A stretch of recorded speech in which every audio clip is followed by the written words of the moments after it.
lean forward. Right, come on, fire away.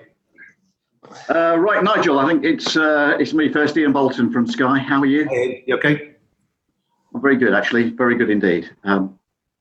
Listen, obviously I want to get your thoughts about your match this weekend, but it seems at the moment everyone's talking about Liverpool. I'd like to get your thoughts on them being confirmed as champions, to have done what they've done and won it with 7 matches to go. Just how big an achievement is that? I think it's pretty incredible, to be honest with you.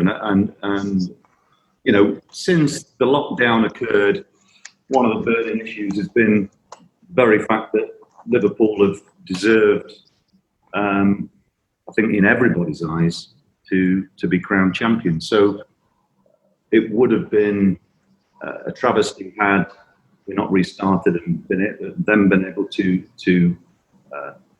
win the title on merit, so to speak. So it's an amazing achievement by them, and I think everybody in football would applaud the way in which they've done it as well. They've done it in style for sure. The Watford players aren't old enough to remember the last time that Liverpool were champions. I am, you are. Do you sense this isn't just a one-off? Do you sense that Liverpool are a force very much here to stay? I would expect them to be, a very strong force for the foreseeable future. I think one of the beauties at the moment of the Premier League is that there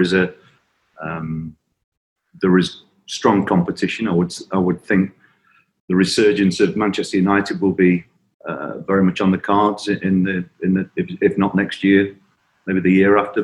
They seem to be moving back towards a position of strength as well, and I think that's a good thing for the Premier League and football in general.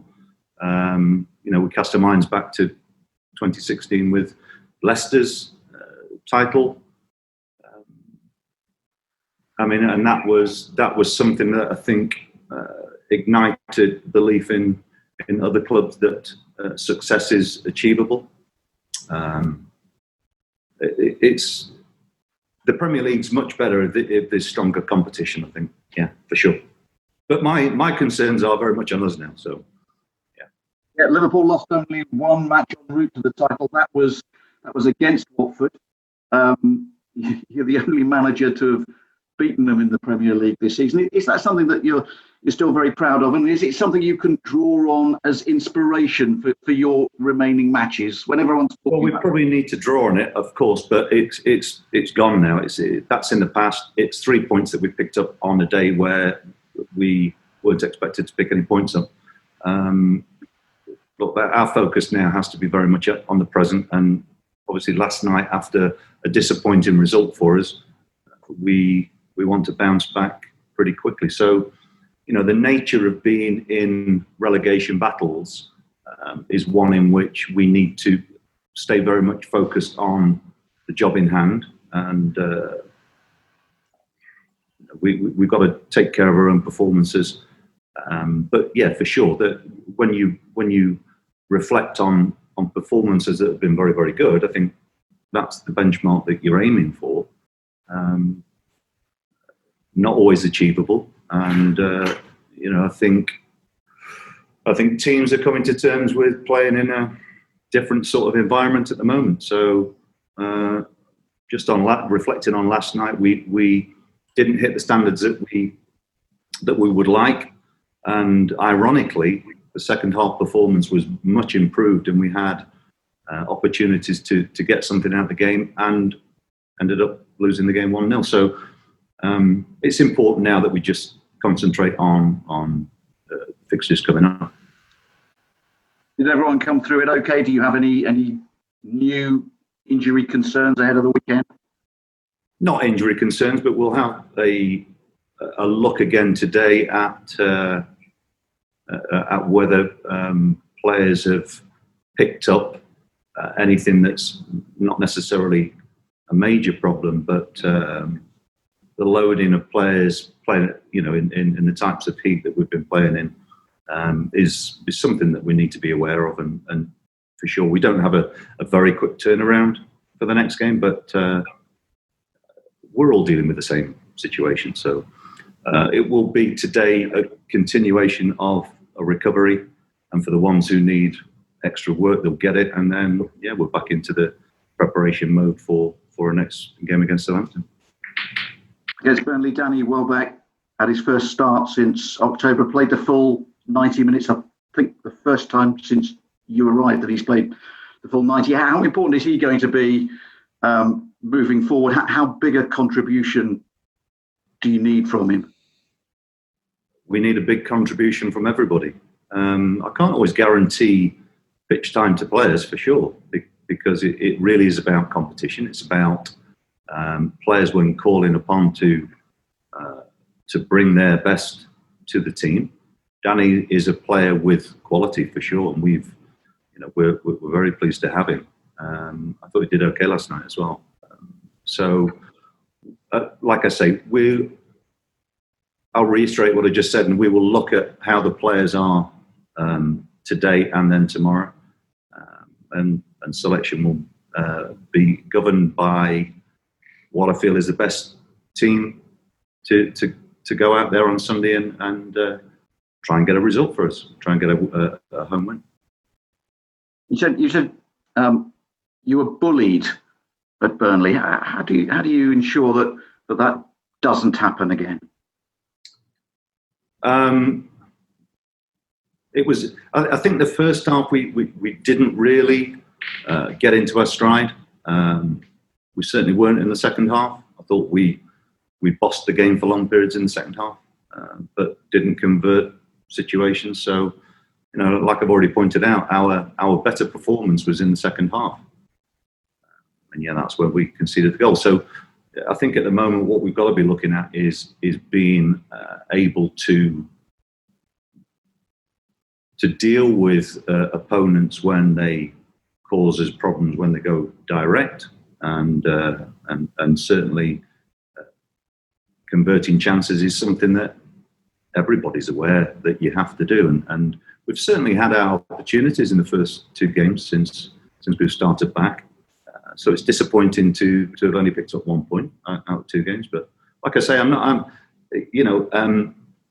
we have to analyse performance. But having said that, because of the quick turnaround now, it's about putting last night to bed today, and then we look forward to the game. Southampton currently 37 points. Realistically, do you think they're safe? I would think where they are at the moment, relatively speaking, yeah. But again, that's no guarantee, and it's no guarantee that. I mean, they're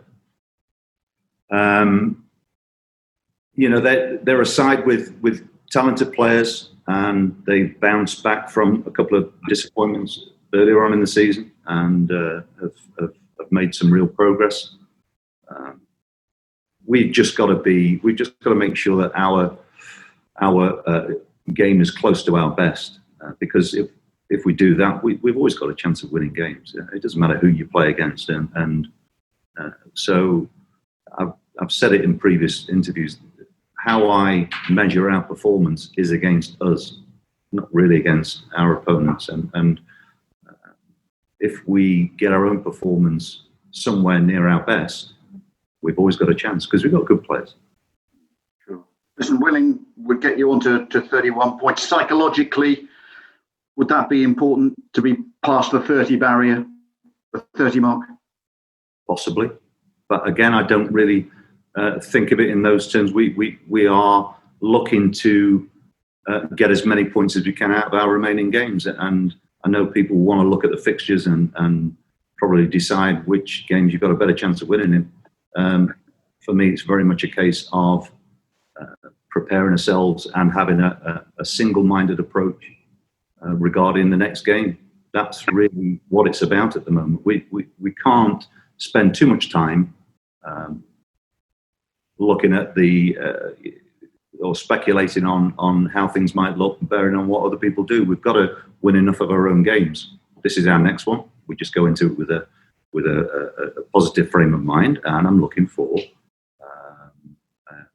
an improved performance and one in which we give ourselves a good chance of winning, because I thought we did really well last week against Leicester.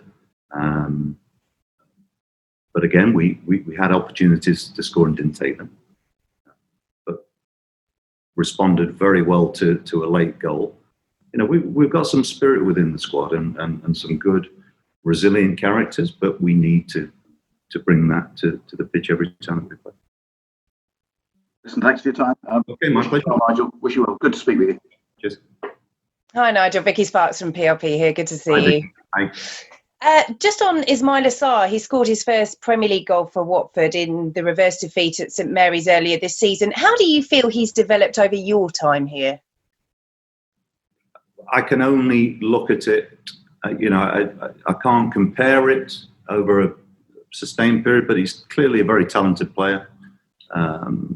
He's a potential match winner just because of his attributes, pace and ability. So I've been very pleased with what he's brought to the team for sure. I'm pleased to have him for sure. And I know it was before, obviously, you came in, the defeat at Southampton. It was a couple of late goals that did for Watford there. And we've seen late goals in the last couple of games as well. Is that something that you have to work on? It happens in many, many games. I mean, we conceded a late goal against Leicester, which was an incredible strike. And scored one ourselves. I think at the moment, with as I say, that sometimes it's due down to concentration or lack of concentration, I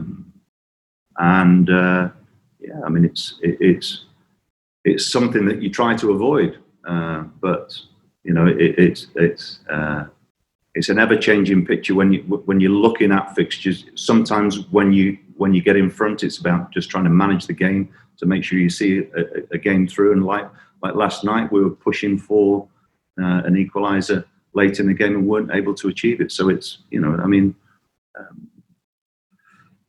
when we've conceded goals close to either half time or full time, it's something that it can be an annoyance to you for sure. But the players always work exceptionally hard here, and I'm very pleased with how they, for the most part, go about trying to achieve results. So it's just how it is. And just in terms of balancing everything, obviously we know that the hectic schedule is there for everybody, but particularly at Burnley last night, we got the first real example of the heat as well, and what can happen when you play through the summer months. Obviously, players have international experience of doing that in tournaments, but this is something new in terms of a domestic league season being played at this sort of time. Just another thing to throw into the mix of having to help the players adjust to. Is that a question? Yes, yeah. Right, okay. Just in terms of the workload and how the players are responding kind of early on with this schedule and obviously throwing that into it as well. Well, look, we've not had a great deal of preparation time. So 3.5 weeks is not really, the players are kept pretty fit, but 3.5 weeks preparation time is not exactly ideal going into the situation that we're in. But the players have just coped with it very, very well. The fitness levels are good. You've got to deal with playing in warm and hot weather. You've got to deal with it, because it's the same for everybody. But likewise, there'll be players in our squad who actually prefer playing in heat rather than the colder months. So I'm sure that's the same within lots of squads. So I don't really give that a great deal of thought in terms of the psychological effects on it. I think really what it does create is sometimes recovery issues for players, because games like last night, players who played the full duration of the game will certainly need to make sure that every part of their recovery is right, both in terms of nutrition, hydration, and the more physical aspects as well. So, it's not straightforward turning around from one game to the next, but it's something that we have to deal with, and we will deal with, because I don't have any say over how the games program is put together. So we'll deal with the situation because that's what it is. And just finally from me, of course, these are strange times, playing behind closed doors, but is there any advantage going back to Vicarage Road, at least it being familiar surroundings, the players obviously less travel, even though the fans aren't there to support you as they usually would be? Well, I hope so. I mean, I thought we dealt with it really well last week. It was, normally the atmosphere at our own ground is great, and our fans get behind us and give the players an awful lot of moral and vocal support. But it's something that we all have to deal with. And I think I've said in other interviews that there are a number of players in every squad, I'm sure, who have an emotional attachment to match days with the crowd, and they just have to deal with it being different at the moment. So it's almost like having a very detached view from that and being able to go out there and try to achieve a performance as close to your best as possible. But again, it's another one of these situations where we don't have much control over it, and I think we all in the game recognise the need